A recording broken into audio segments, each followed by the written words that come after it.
Hello friends, வாழ்க வளமுடன். இன்றைக்கி நம்ம கிச்சனில் பார்க்க போகிறது ஒரு லெஃப்ட் ஓவர் ரெசிபி தான். 4 கரண்டி சாம்பாரை ஒரு 4 பேருக்கு சாப்பிட்ற மாதிரி எக்ஸ்டெண்ட் பண்ணுறது எப்படி, டிஃபன் சாம்பாராக எப்படி கன்வெர்ட் பண்ணுறது அப்படிங்கிறத பற்றி தான் இந்த வீடியோவில் பார்க்க போகிறோம். இதில் சுவையில் கொஞ்சம் கூட வித்தியாசமே இருக்காது. ஃப்ரெஷ்ஷாக சாம்பார் செஞ்சால் எப்படி இருக்குமோ அதே மாதிரி இருக்கும். வாங்க ரெசிபிக்குள்ளே போகலாம். இந்த சாம்பார் மத்தியானம் வச்ச சாம்பார். இதை நான் நைட் டின்னருக்கு தொட்டுக்கிறதுக்கு கொடுத்தேன்னா யாருமே சாப்பிட மாட்டாங்க. இதை நான் இப்போ ஹோட்டல் ஸ்டைல் சாம்பார் மாதிரி மாற்றி கொடுக்க போகிறேன். இதுக்கு ஒரு மசாலா ஒன்று வறுத்து அரைக்கணும். அதுக்கு 3 ஸ்பூன் தனியா, 1 ஸ்பூன் ஜீரகம், 1/2 ஸ்பூன் வெந்தயம், 2 மிளகாய் வத்தல். ஏற்கனவே நம்ம சாம்பாரில் மிளகாய் பொடி போடுவோம், அதனால் காரம் குறைச்சலாகவே சேர்த்துருக்கேன். இப்போ இதை ட்ரை ரோஸ்ட் பண்ணிக்கலாம். இது இப்போ நல்லா வாசனை வருது. இதை வேறு பிளேட்டுக்கு இப்போ மாற்றிக்கலாம். இப்போ கடாயில் 1 ஸ்பூன் எண்ணெய் சேர்க்குறேன். ஒரு 6-7 சின்ன வெங்காயம், இதை வதக்கிக்கலாம். கூடவே ஒரு தக்காளி, ஒரு 5-6 தேங்காய், ஒரு கொத்து கருவேப்பிலை.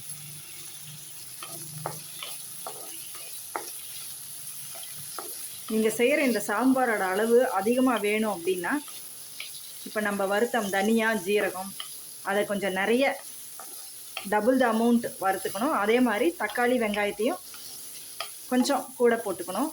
போட்டு அரைச்சி செஞ்சிங்கன்னா நீங்கள் எக்ஸ்ட்ரா பருப்போ வேறு எதுவுமே சேர்க்க வேண்டியதில்லை, நிறைய சாம்பார் வரும். இப்போ இது நல்லா வதங்கியாச்சு, சுவிட்ச் ஆஃப் பண்ணிடலாம். இப்போ வறுத்த தனியா, இந்த தக்காளி வெங்காயம் இது எல்லாத்தையும் நல்லா ஆற வச்சு நைஸாக அரைச்சி எடுத்துக்கலாம். அது ஆறுறதுக்குள்ளே நம்ம காய்கறிகளை வதக்கிடலாம். மண் சட்டி வச்சுருக்கேன். 2 ஸ்பூன் எண்ணெய் சேர்க்குறேன். மண் சட்டியில் சாம்பார், வத்தக்குழம்பு, காரக்குழம்பு இதெல்லாம் செய்யும்போது ரொம்ப டேஸ்ட்டாக இருக்கும். எல்லா பாத்திரங்களை விட மண் சட்டி சமையலுக்கு ரொம்ப உகந்தது. கடுகு சேர்க்கலாம். வெந்தயம்,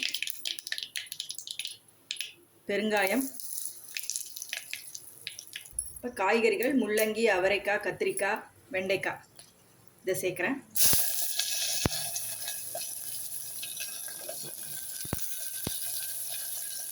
இந்த சாம்பார் நீங்கள் கத்திரிக்காய் இதெல்லாம் சேர்க்கணுன்ற அவசியம் இல்லை, இது ஆப்ஷனல் தான். தக்காளி வெங்காயம் நம்ம வதக்கி அதில் சேர்த்தாலே போகிறோம். ஆனால் நான் கொஞ்சம் ஹெல்த்தியாக இருக்கட்டும் அப்படிங்கிறதுக்காக காய்கறி சேர்த்துருக்கேன். ஒரு கொத்து கருவேப்பிலை சேர்க்குறேன்.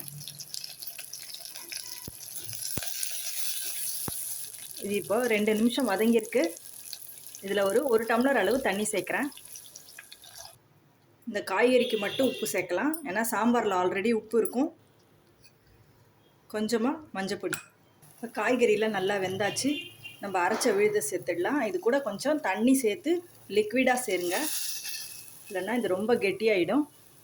இது கூடவே நம்மளோட பழைய சாம்பார் அதையும் சேர்த்துடலாம்.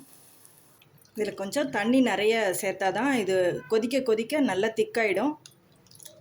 நம்ம டிஃபனுக்கு தண்ணியாக இருந்தால் தான் நல்லாயிருக்கும் சாம்பார். கன்சிஸ்டன்சி உங்களுக்கு தகுந்த மாதிரி அட்ஜஸ்ட் பண்ணிக்கோங்க. இப்போ இது நல்லா கொதிச்செடுத்து நல்ல கமகமான்னு வாசனையாக இருக்குது. ஆஃப் பண்ணிடலாம். நான் ஆஃப் பண்ண அப்புறம் மண் சட்டியில் எப்படி கொதிச்சுட்டே இருக்குது பாருங்கள்.